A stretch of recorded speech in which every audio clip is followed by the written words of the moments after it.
Welcome back to the Last Days Book Club, where we're reading the book Set on Fire with permission from the author Taurus Montgomery, a young and successful SDA pastor with a commitment to serving the youth of this generation.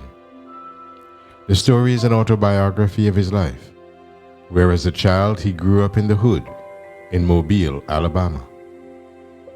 In our last reading, we covered chapter 12, entitled Deadly Distractions, which also marked the end of part 2 of the book, entitled Devastation. And we also covered chapter 13, entitled The Decision, which began part 3 of this powerful and moving autobiography, and this section was entitled Destination. In chapter 12, we saw how Taurus entered upon a life of deadly distractions. He moved away from Mobile to a little college town in Mississippi, where he attended the small community college of that town. He did really poorly in school and got into everything wrong: gangster rap, smoking weed, drinking, clubbing, and more seriously, stealing and carjacking. He had lost his dreams of entering the NBA and now devoted his life to revelry, drugs, carousing, and robbery. This was not a lifestyle that could continue indefinitely. And praise God, a few incidents took place that made him sit down and seriously consider his life. First, he nearly got killed while driving a stolen car at high speed in the dead of night, blasting rap music and smoking weed, when he collided with an unknown animal and lost control of the car. He cried out to Jesus as he saw his life flash before him and was sure that he would die. Miraculously, the car righted itself, and he drove home sober and at the speed limit. Then one night, after a few months of reckless and foolish living, he sat on a tree stump outside the dorm, smoking a blunt, when questions started flooding into his thoughts which he couldn't stop. He called it a self-counseling session. Questions like, what are you going to do with yourself? What if some of the crimes you had committed had gone bad? What if you had died in the collision? What if you get HIV from all the girls you're running around with? Then he went to sleep, hoping that a good night's rest would dissolve the questions. But that was not to be so. In chapter 13, this self-counseling session was followed shortly afterward by a phone call from his mom, who, like Powell, had given her life to Jesus. Though she did not rebuke or castigate him for his wild life, which she probably didn't know much about since she had moved on to Huntsville, Alabama, it had an enormous impact on him. He was convinced that God was trying to get his attention. All of a sudden, the weight of the guilt he was carrying forced him to his knees. The tears started to flow, and he cried out to God for forgiveness and for God to take his life and do whatever he wanted to do with it. From that moment on, Taurus changed. He destroyed all his gangster rap CDs, tore down all the porno pictures on his walls, and threw away all the XXX magazines he had collected. He made a decision then and there to change his life. He finally discovered who he was, and there followed a metamorphosis for Taurus. In a brilliant piece of self-analysis and exceptional writing, He came to grips with his life and gives the reader a clear and heartfelt exposition of the crisis of self-identity. He delineates from his own experience all the symptoms of identity crisis, how to recognize them, and how to overcome them. And in this quest for understanding and change, he came to the realization that it is not only crucial to know who you are, but to know whose you are. And thus, Taurus and the reader set out for the destination in life that devastation can lead you to when God is in your heart. Please don't forget that you can purchase this book at the author's website, TaurusMontgomery.com.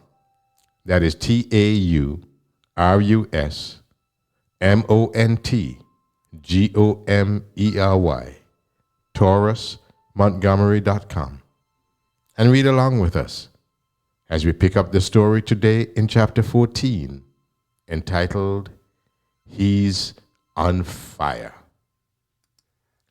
Why are you always trying to control me? You are not my boss. That's the old me.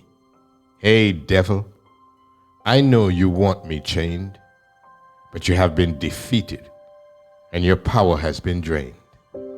Trip Lee. A few days had passed since I made the decision. Things were going well. There were no real challenges, no serious setbacks.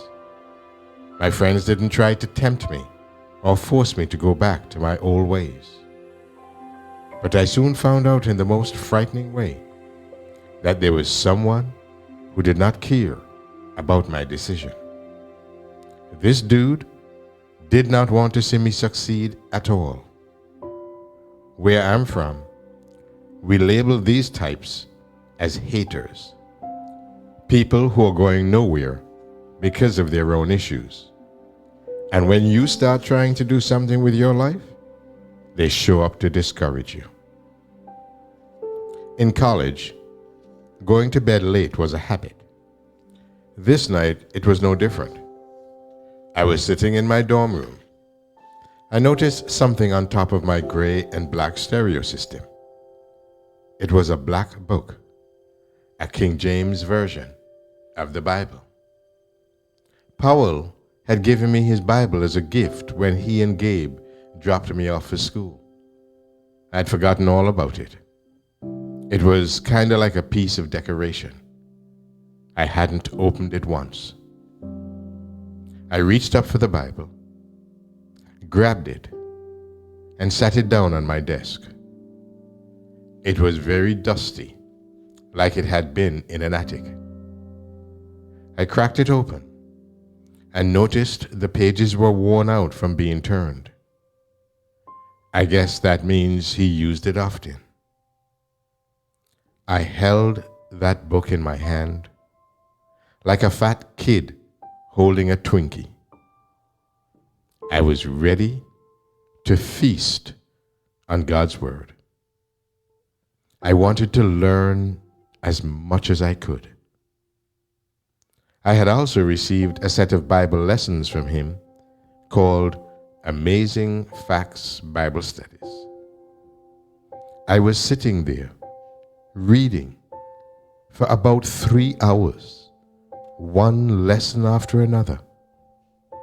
They were easy to understand. After reading through the lessons and checking them with the Bible, I decided to read the Bible from the beginning, starting with the first book, Genesis.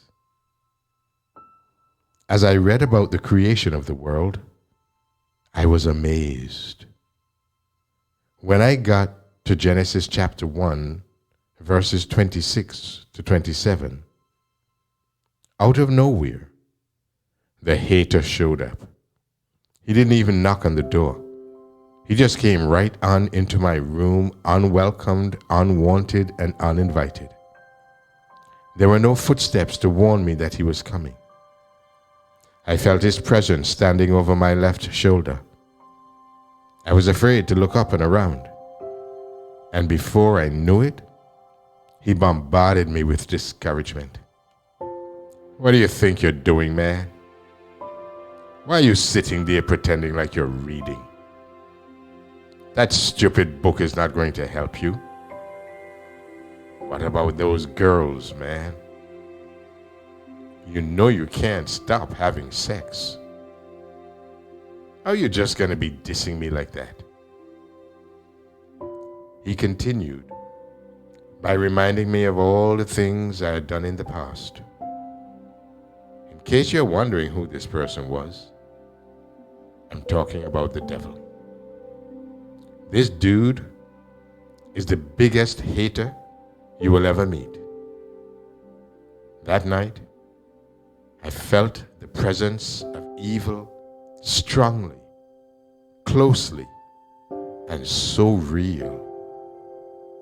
I did not see a person, neither did I see a figure, but I certainly could feel his presence and heard his words. I felt like a 4-year-old kid surrounded by Freddy Krueger, Jason, and Chucky on the night of Halloween. If you have not read Genesis 1 verses 26 through 27 lately, here it is, the New King James Version. Then God said, "Let us make man in our image, according to our likeness. Let them have dominion over the fish of the sea, over the birds of the air, and over the cattle, and over all the earth, and over every creeping thing that creeps on the earth." So God created man in his own image. In the image of God, he created him. Male and female, he created them. This verse says God created us in his image, which speaks to our identity. It is no wonder to me that the devil would show up at this time. Let me pause and explain something to you. I once believed that the devil was just a cartoon character with a red suit and a long tail, 2 horns and a pitchfork to poke people. I used to think that he was just a figment of my imagination. I thought he wasn't real. I believe this is his main goal: to get people to brush him off, to believe that he's just some human invention we came up with to be able to explain evil and have someone to blame for it. The Bible says otherwise. It also states his mission: to steal, kill, and destroy. The devil wants to steal your God-given identity so that you don't know who you are. He wants to steal your God-given potential to keep you from living your life to the max. He wants to kill your dreams so that you don't fulfill God's plan for your life. Ultimately, he wants to destroy you by destroying your faith in God so that you'll be forever separated from him. When you try to live life without God, you will never experience life at its best. If the devil himself does not show up to discourage you, then he will often use his tactics: doubt, fear, and negative people. Not only is the devil a punk, he's also a liar. That night, I almost believed his lies. This encounter almost made me give up my faith in God. As I sat there, trying to endure the onslaught of negativity, I began to fight back the only way I knew how. I dropped to the floor, closed my eyes, bowed my head, and began to pray as hard as I could. I was 100% honest with myself and with God. I begged him, God, please help me. Please help me. I don't want to go back. I don't plan to go back. I need you, Lord. In spite of the pain in my knees from kneeling on the hard floor, I continued praying that same prayer. I was not planning on getting up until I knew it was all right and that God had heard my prayer. Maybe 30 minutes or so had passed. I got up. I stepped outside of my room and into the hallway to go use the bathroom. Everyone was usually in their room by this time, but 3 guys were at the stairway that leads to the second floor. One of them was sitting on the steps. The other 2 were throwing dice against the wall, shooting craps, a game I used to love. I used the bathroom. On the way back to my room, one of the 3 guys extended an invitation. Mobile, come, get on this dice game, bro. I paused. I looked at him as he shook the dice in his hand. I heard the 2 dice rattling and knocking against each other. As the dice flung from his hand and clashed up against the wall, he snapped his finger and whispered with loud confidence, 7-11. The repeated clashes against the wall were the only noises disturbing the once peaceful and quiet night. I knew how to play the game. I had mastered it as a 7th grader in the bathrooms of my middle school. But now, I believed that gambling was an addiction to me.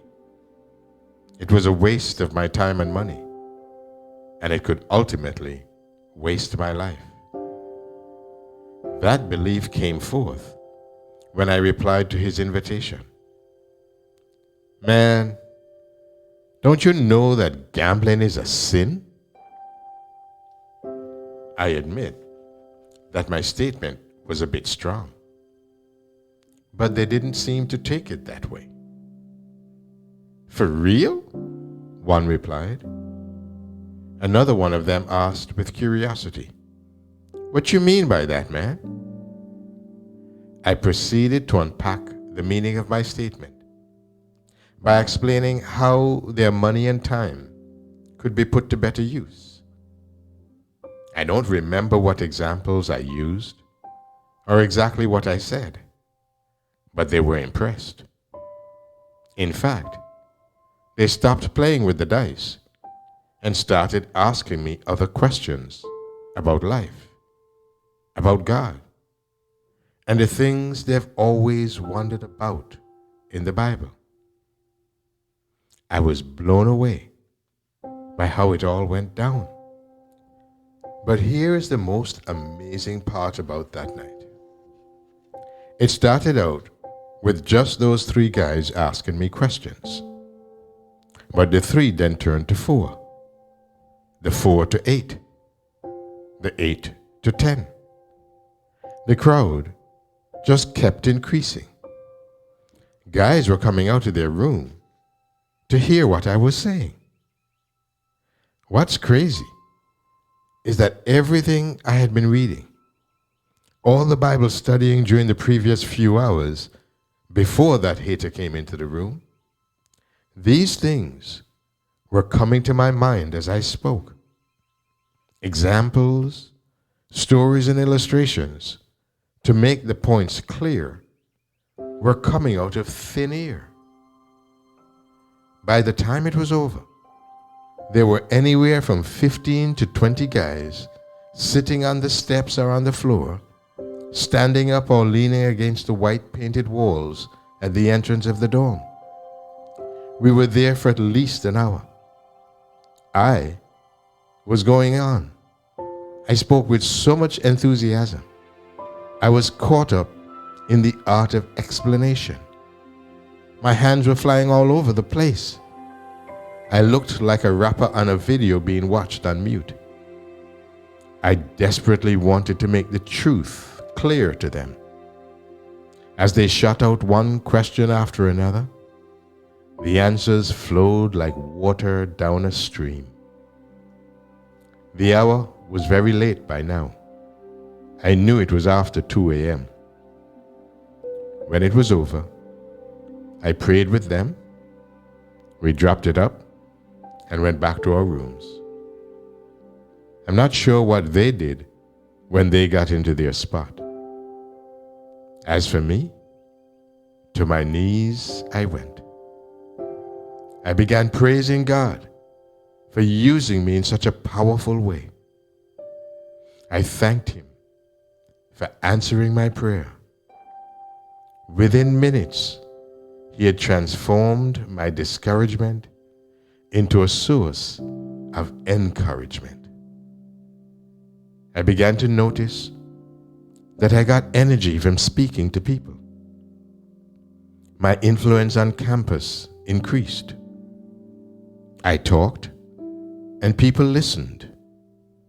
People would pull me aside and thank me for sharing my faith so openly. The turn of events that night was another step toward understanding my identity as well as my purpose. Not only did I realize I was created by God and for God's pleasure, but also to be a source of encouragement to others. Helping people became so much fun. I found great joy in trying to help people make sense of their lives. I did not want the joy I received from this experience to stop. I wanted it to last forever. I became more intentional about encouraging people and sharing my faith. I made a list of all my friends and girlfriends from high school, middle school, and even some from elementary school. I wrote their phone numbers next to their names and called them one by one. I told them what God had done and was doing for me. I encouraged them to make the decision as well.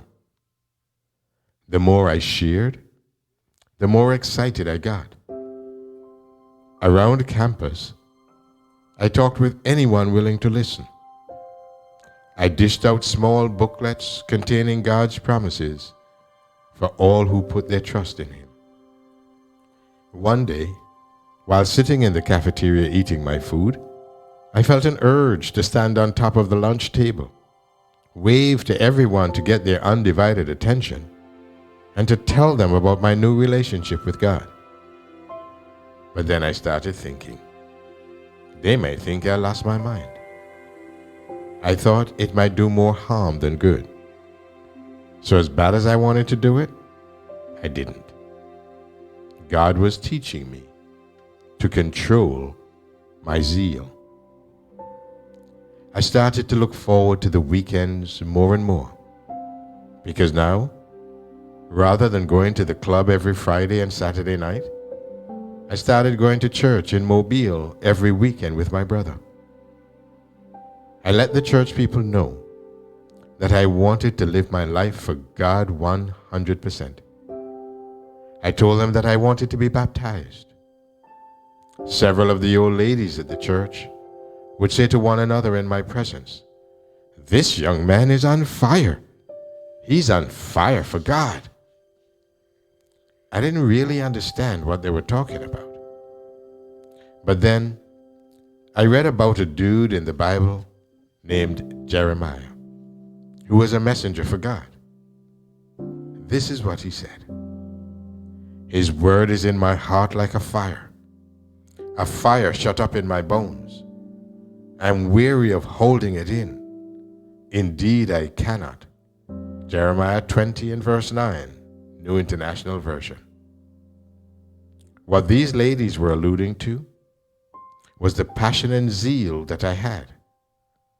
I talked about God like Dick Vitale called basketball games.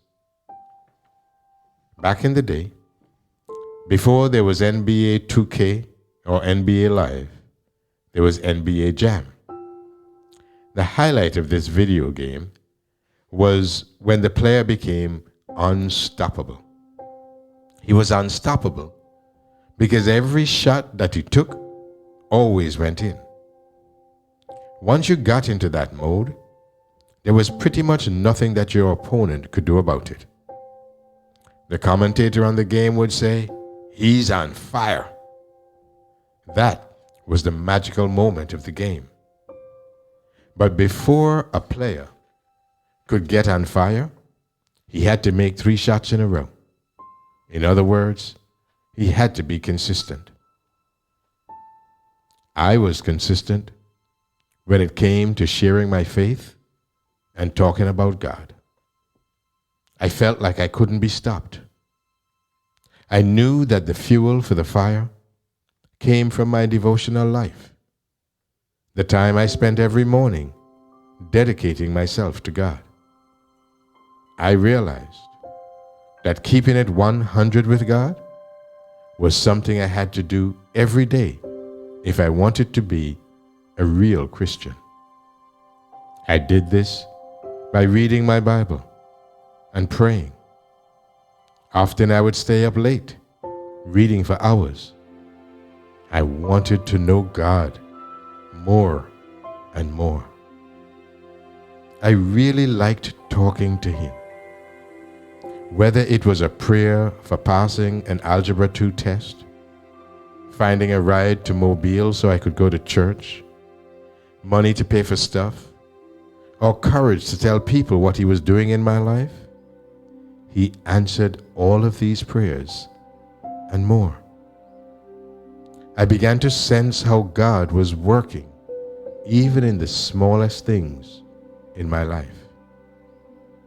I will never forget the time I left a small book on the bumper of the church van. I was sitting on the bumper talking to a friend.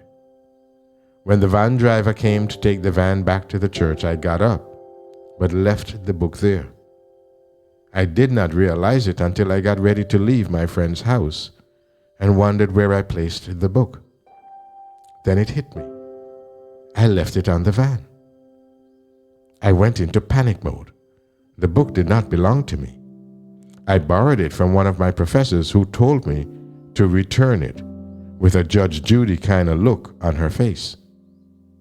I gave her my word. I will definitely return your book. But now, the book was gone. My friend and I hopped into my mother's car. Like detectives chasing bad guys, we sought after that van. I surveyed the road as I drove, thinking the book would certainly fall off in the street, since the speed limit was 45 and the distance to the church was 10 miles. We drove and looked and looked and drove. No book in sight. I was worried. But then I began to ask God to keep that book from falling off the van. We arrived at the church, but didn't immediately see the van. More panic. I went to the parking lot behind the church and spotted the van. I pulled up behind the van and stopped the car. Before we got out, we both noticed the little brown book was still on the back of the van. Wow! We burst into laughter. We were amazed. We repeatedly said to one another, "That should not have happened." I thanked God for coming through for me, grabbed the book, and kept it close to me until I gave it back. It felt good seeing God's answers to things I prayed about.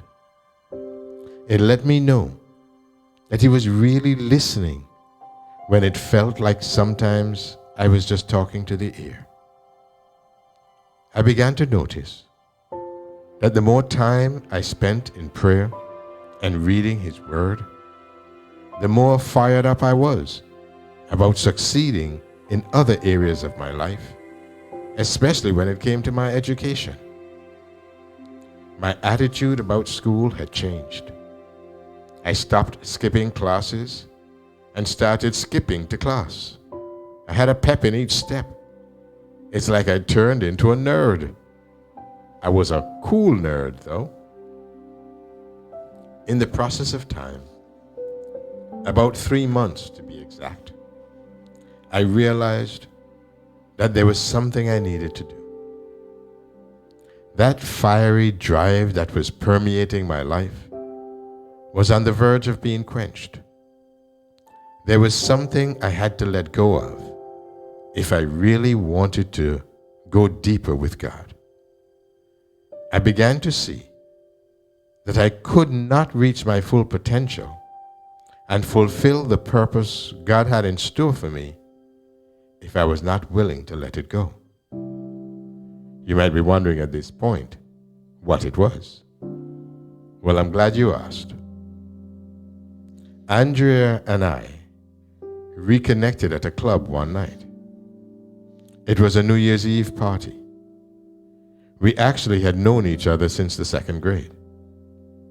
Believe it or not, she was my girlfriend back then. We were in Mrs. Gibbs' class. Just like most of the people I went to elementary school with, I had not seen her in a long time. But she was looking hot that night. And as always, I was in player mode. I sparked a conversation.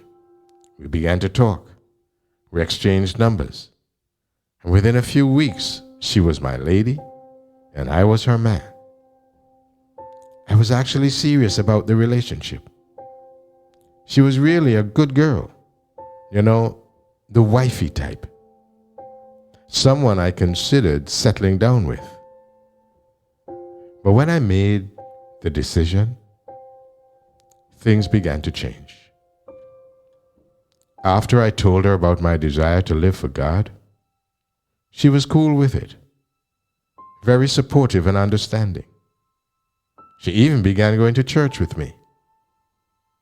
I would talk about God with her, and she would listen. But the hardest part for me was when I told her we should not have sex anymore because we were not married. She agreed, and we didn't. However, it soon became evident to me that her heart was not really into following God for herself. I felt like she just wanted to keep our relationship going. I did too. But then, my commitment to God was sent to trial. And the person on the witness stand was Mr. Hormones. The trial occurred on the weekend that my former high school basketball team was in the playoffs. Powell was still on the team, so I went to Mobile to see him play. He didn't play much because he missed so many games due to his decision to honor the Sabbath. But it was good just to see him on the court. I needed a place to stay for the weekend, and I didn't want to stay at the big house because there were always some utility issues. I asked Andrea if I could sleep on their couch while I was in town. Bad idea. Her aunt signed off on it. Her room was upstairs. The couch where I was to sleep was downstairs. We sat on the stairway, talking into the wee hours of the night. Everyone in the house was asleep. Somehow, we went from talking on the top of the stairs to the bottom of the stairs. Then we were both sitting on the couch. And the next thing I knew, one thing led to another. Our conversation ended with a bad decision that left me highly disappointed. I failed the test. I gave in to my hormones. I had let God down. I felt so guilty. Her reaction was quite the opposite. Immediately afterwards, I went into the bathroom, locked the door behind me, and cried to God to forgive me for what I had done. I did not want to be a hypocrite. I could not go around saying I was a Christian, but still have unmarried sex. Let me just be straight up with you. If anyone says that it is easy to abstain from sex as a teenager or a young adult, they're telling you a lie. A big, fat lie. But don't get it twisted. Just because it's not easy doesn't mean that it's not possible. It is very much possible because God is able to keep us from falling. Jude 1:24. And he promised to never allow us to be tempted beyond what we can bear. 1 Corinthians 10:13. God never asks us to do something without giving us the strength to do it. The problem we have with abstinence is that we put ourselves in compromising positions, just like I did that night with Andrea. While sitting in the bathroom, I claimed God's promise to forgive me. 1 John 1:9. I was forgiven. I was also determined to bring the relationship to an end. That was hard. So hard that I didn't do it right away. I knew she would be hurt and heartbroken. Nevertheless, I knew it would be best for the both of us. The day I broke the news to her, she cried. As I expected, she was hurt. I felt really bad. The truth of the matter is that my life was going in a different direction. From this experience, I learned that someone could be a nice person with good intentions, have a great job, great aspirations in life, and still not be the person for you. I learned that God has to be at the center of the relationship. In order for that to happen, He must be at the center of each individual's life. We each must know God for ourselves, or else it will be very difficult for that relationship to flourish. It will be a striving relationship rather than a thriving relationship. More importantly, the two individuals within the relationship will be fighting an uphill battle to reach their full potential and to fulfill their purpose. In chapter 19, Beyond the Beautiful, I will explain this in more detail. Having made the decision to end our relationship, I felt refreshed. Even though I had flunked the test, the fire within had not been quenched. I was even more determined to go all the way with God. After completing most of the Bible lessons I was given, I was baptized. I made that long walk down the aisle of the church to declare to all in attendance that I wanted to go hard for the Lord. As I went down into the water in the baptismal pool, I learned that it represented me burying my old life in a watery grave. When the preacher pulled me out from the water, it represented being raised from the grave to a new life. And man, did I feel new.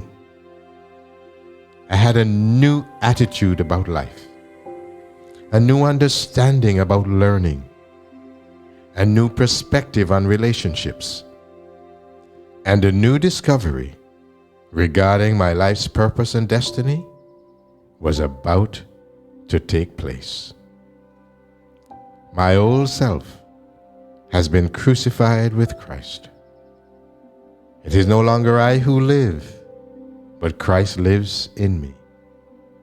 So I live in this earthly body by trusting in the Son of God who loved me and gave himself for me. Galatians 2:20, New Living Translation. The end of chapter 14 of Set on Fire by Taurus, Montgomery.